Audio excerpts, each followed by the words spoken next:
Hi, I'm Sunde and I do art and make coloring books. I make greeting cards, and one of the main things I do with greeting cards is I use mixed media collage because I love how it prints. It's really layered and it's really interesting, but what I really love about it is anybody can do it.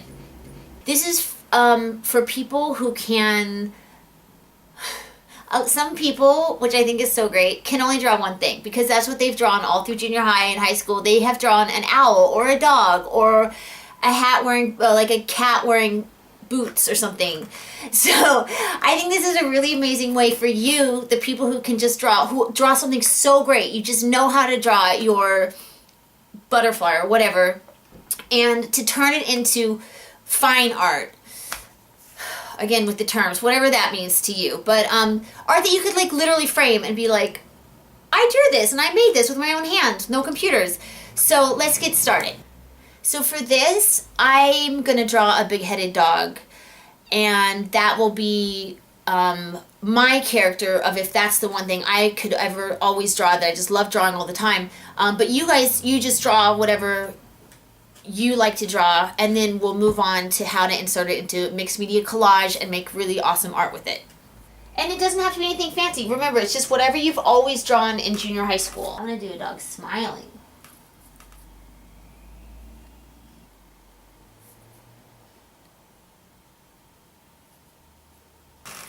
So there's my big dog. And then you just cut it out.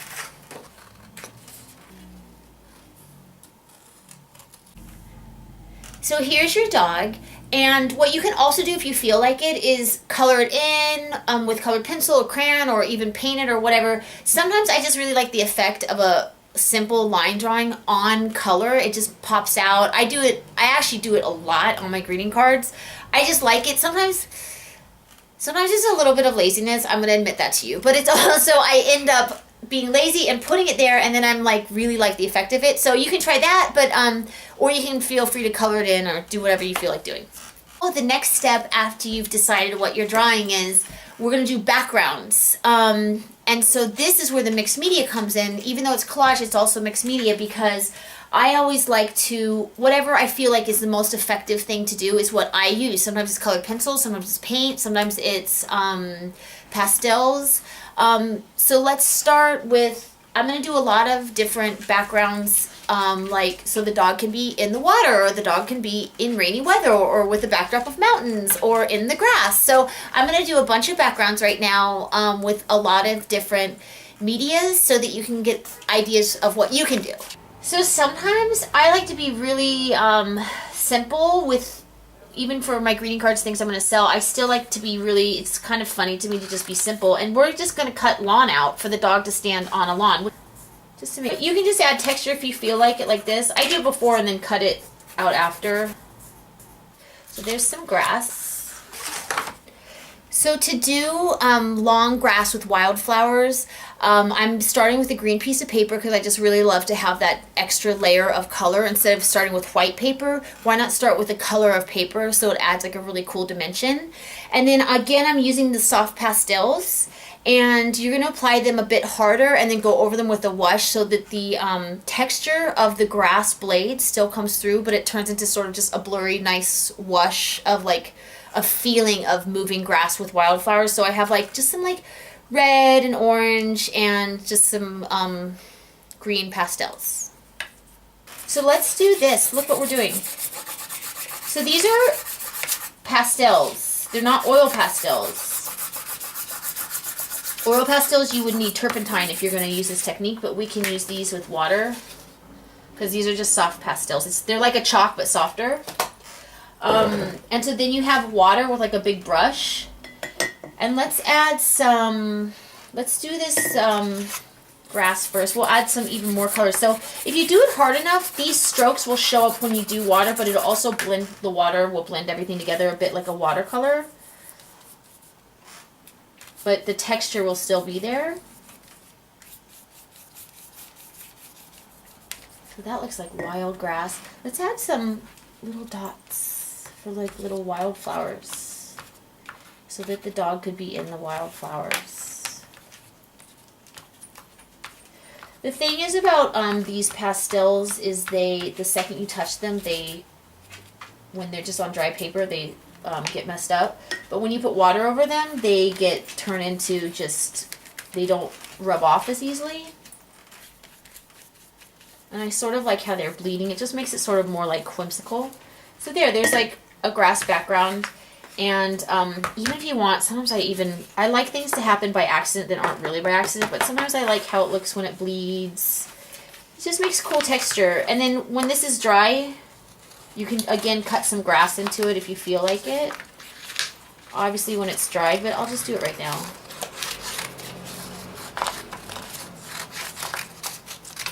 And there you go. You have another type of grass that you can put the dog on. So I'm going to make some sand, which means I have my colored pencils, and this is totally, I keep mentioning this, I noticed, but a lot of my techniques are basically kindergarten through 3rd grade art techniques that I have held on to, and they are very effective, and I love them. So those are my personal trick of the trades, which I think you're not supposed to do in 2nd grade. They would get mad at you because it would ruin the pencil point and perhaps break them, but I just grouped together all my pencils. So for sand, I'm using some browns and earthy yellows and something off-whitish colors, and you're just going to put them all together and you just start banging down on them to create little dots of sand. So then after you get all those little textures of grain in the sand, I really like this color pastel. I'm going to take this and I'm going to take the broad side and I'm just going to go over the grains. And this looks darker, pretty dark, but once you do the water, see that pink still comes through. And then I'm just going to go over the pastel with a nice water wash. And there you have some sand. So now I'm going to make snow-capped white mountains. They might be snow-capped or they might end up being just white mountains, snowy mountains from Alaska. We'll just see how it goes. So this is just a scrap of brown paper and it looks like mountains, but you can also cut them to look like mountains, like a mountain range, okay? But brown mountain ranges are so boring. So this is just pure white and we're just gonna go like this, not too much, because you want some of the brown to come through. We're picturing angles and snowy valleys of these mountains. So we're just gonna start applying it like this. And it's nice for it to be heavier some places, like that. I liked how that went on like that. That can be like a snowy valley. And here's the tops obviously will always have the most snow, right? Because I like a valley that doesn't have as much snow because the most snow always goes on the top of the mountains. And then I kind of like a little less like that. Just kind of, the reason why there's texture showing up is because this paper is textured and it only kind of shows up. And I'm just using kind of the flat. I put it on a little bit with my tip and then I just kind of just use the flat part. And just kind of like whatever happens, happens. And then you have some snow-capped mountains. So a lot of times these paints are pretty heavy. I actually like to just dip my paintbrush actually in water to just loosen it a little bit, make it easier to work with, because I'm working on paper. We're not working on canvas where we have to fill really heavy space. So I'm going to add a little more water and I'm just going to make a sky. And I like to kind of just spontaneously, like, I really like the accidents that come in with like the streaks, and I just load it up. I like a little more streakiness because that's how skies are. And I even like sometimes these weird patches. I like the spontaneousness of art and how it ends up. Put a little water on there, make it, see when you put the water on, it does different things. So you can just experiment what you like. This is more of a wash here. That can look cool. Let's add a little more dark things because that's interesting. I like to just make things that look a little more interesting. Let's add a little more white, just like that. Like some clouds. Oh, here's this cloud going across, just like that. And so here's like a page that you could just use as a background for a sky, and you can just cut little pieces however you need it, and I'll go over that when we're compiling everything. So now I'm going to make some water. This is turquoise deep Liquitex. This is my favorite blue color because you can do a lot with it and add a lot of white to it, but it always makes an interesting, wonderful blue that's very natural and earthy instead of gross primary blue that I hate using. I try to never ever use it. So anyway, so now I'm going to just make some waves and some water for the dog to be in as an option. And I'm going to start with, again, for the water, I actually use pretty much this blue untouched, and I'll add in a little bit of white to it. But it's such a deep Pacific Ocean type of blue water. And I'm actually going to switch paintbrushes and use this bigger paintbrush so I can really, I want to make wild and scary deep blue ocean. Just like that. Here's a horizon. This is how I like to do horizons. I do a lot of horizons. Just kind of like that. Just that easy. Sometimes the horizon can be really dark, so I'll get the darkest part that doesn't have any white on it. I'm just going to do that. Like that. And I love this. See how that came up? Because that's exactly like how sun hits water. There's dark parts. So I'm going to do a little bit more of a dark part too. I really like that. Where are you, dark part? There you go. There, just like that. I love that because this would be how the sun kind of hits some water and other parts is dark and other parts is light. So that's like if you want to do, maybe the dog is on the beach with the horizon. And this is all just a wash, so I just put a little bit, but I want to lighten this part, make it seem more like the sun is really hitting it. And so what I'm doing is, because this is darker, that's in the distance, and this water is getting lighter and lighter as it comes forward, except right there where I had paint on my brush. But then also if you want to make it look cool, I like drops. I like to make water, like a sense of water by using water. So sometimes I just do that and kind of just let it do whatever it ends up doing, you know? Not too craftsy, but it can make kind of, it just gives it a dimension of water. So here's something to let this dry, to just use as a background, and see what we can start to do is, there's some sand with the ocean on the background. And as I did that, I got a vision that there should be crashing waves onto that sand. So now let's do some like white watery waves. And we're just going to start doing crashing waves like this. And the wash is already there, which helps. See how it helps?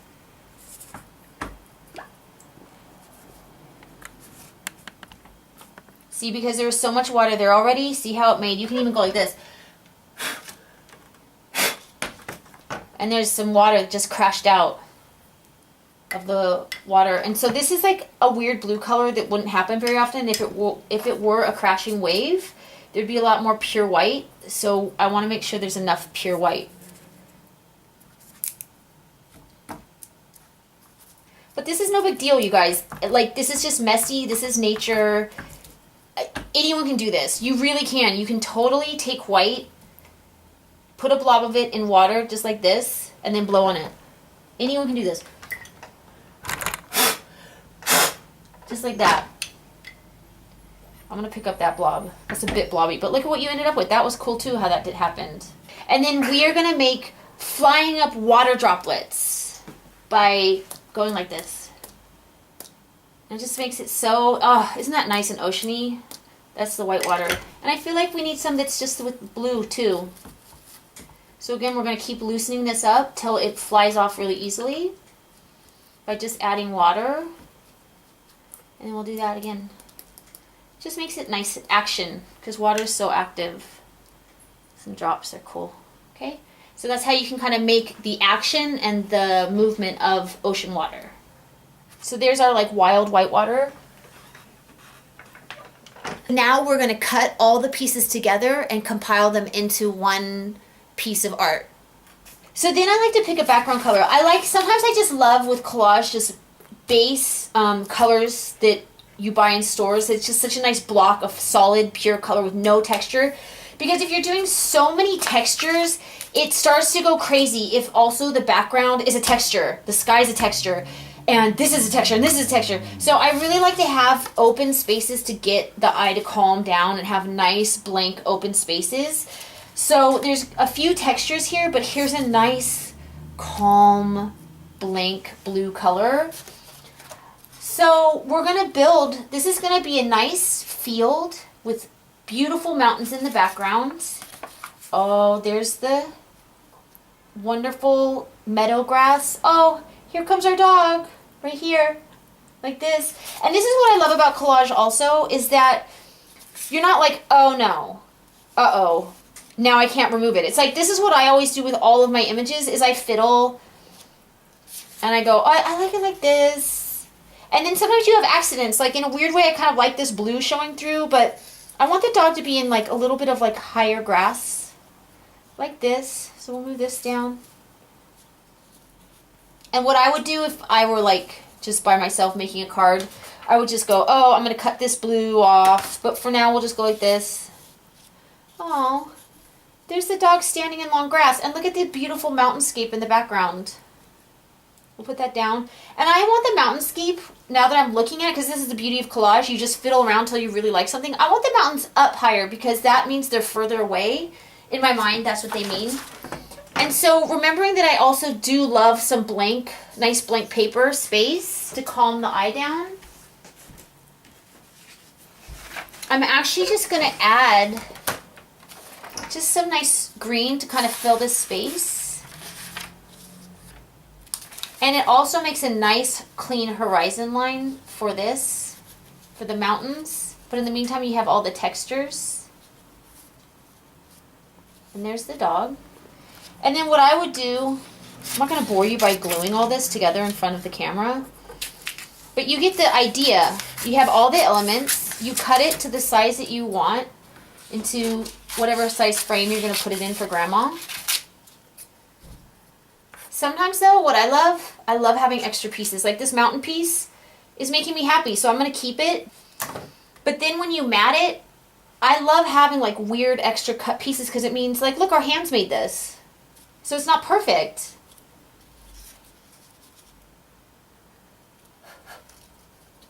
Some paint, whatever. We'll just go like this. And so here's our mountains with pasture, grassland, and our dog. And then this is my favorite thing to do, because this goes back to when I was little. I always had to have a sun in the corner for some reason, and I compulsively, like every image I ever do, always has a small sun. And there's our little collage of a dog in a pasture. Okay, so now I'm going to do the dog at a beach scene, so you get an idea of like just to play around. You guys can do whatever you want. I love yellow paper at the beach because the light is so bright. The sky doesn't have to be blue. It can be yellow as a background. But then what I think is also really cool is why not make a cool sort of, I'm just going to cut some of this that I think is interesting and just turn it into a little bit of a thin cloud formation. And I love kind of having, I'm going to cover that up. See, that's a little, I kind of love having squarish clouds because we all know there's clouds in the sky. They can be a little bit more square. So here's a nice sky. You know what? I feel like that cloud, and this is what I love about collage, is it gives you a lot of spontaneity where you can just do whatever, because nothing's drying, nothing's about to dry and you can't work on it anymore. You just can fiddle around with it all day long. I come back to things a little bit later on. I'm going to do a fuchsia sun, and the reason why I'm doing a fuchsia sun is because I love fuchsia. The sun is hot, and I love to use opposite colors are really important to me, so that I want every single element on a page to stand on its own and pop on its own. So the color that's most going to stand out against the yellow and stand out with the blue would be not yellow or blue, but something that's red. So fuchsia's in the red family, and so that's an opposite of yellow and is an opposite of blue. So that way that gets to have its own moment, just shining there by itself with no interruptions of the eye. So now we're going to do the horizon with the wild blue water, like that. Okay, so I totally got like another little thing there, but I like it. So here's like the horizon right here. And I love having a yellow horizon because now it's letting the clouds pop out, it's letting the fuchsia sun pop out, and it's letting the horizon pop out. And then what I'm noticing is my page is going to be really long if I do it this way. So what I'm going to do right now, which, does this seem crazy? I'm just going to cut this because, like, who cares? Water's imperfect. Place that there. I want this shorter. And all of a sudden what that does, which I like, is it created a little bit of an element of distance, and like this is almost like a wave going like this that's blocking off the horizon instead of just pure long horizon. So it kind of created like a distance thing, which I really, really, really like. And that's why I love to be able to just play around with stuff. And then here we are with the sand. I'm going to cut it kind of to the shape. And I feel like we don't need very much sand because I really want to maintain this white water. And there's the sand. And there's my dog sitting there like that. Okay. And you know what I love about horizons are pure white sailboats. I love me a pure white sailboat. So I want some sailboats. So here we go. I'm just going to draw. This is how I draw sailboats. Just like a lot of my drawing techniques are from 1st and 2nd grade. So here's how you draw a sailboat. You can either just draw a triangle like this with a line and a boat. And I love it. Like everyone knows that's a sailboat. And I think I want it, but then if you want to be really fancy, you can have the sail be blowing like this. But it's like, give me a break. I love to do just like really little ones so that they're just like tiny in the background. And then we just cut them out. And I don't know yet how many I want. Maybe I just want one. Maybe I just want to be artsy and do like a lonely sailboat out in the horizon.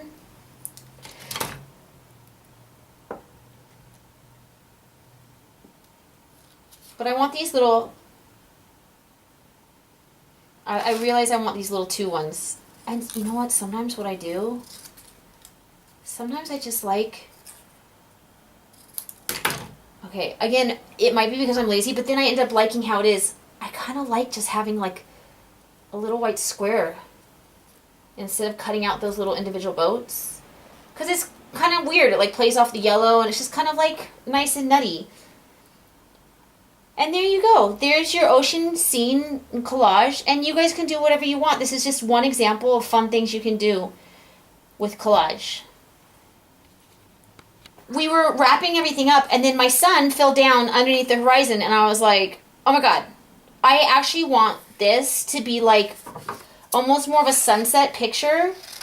And so I'm going to cut a big sun. And this is what I love about collage and art, is it like, this is going to kill anyone to just play around with it. We can always put the sun back. This is no big deal. But I kind of like got all pumped about the thought of like the sun on the horizon, kind of like this, is kind of neat too. So I'm going to play with it, but even as I'm putting it there, I'm like, maybe I don't like that. You can do this, because I just love this fuchsia. But then what you could do, now that I'm like I'm kind of in the mood of this. Now I have to have, because I feel like this is just sitting here, but like we could always do sun rays, which I'm like a really big proponent of sun rays. Sun rays always make things happy and fancy and fun, and sometimes if I'm not sure, I just add sun rays to things. It just makes it more graphic and kind of like really fun and cheery. And then maybe we'll put a little streak of sky.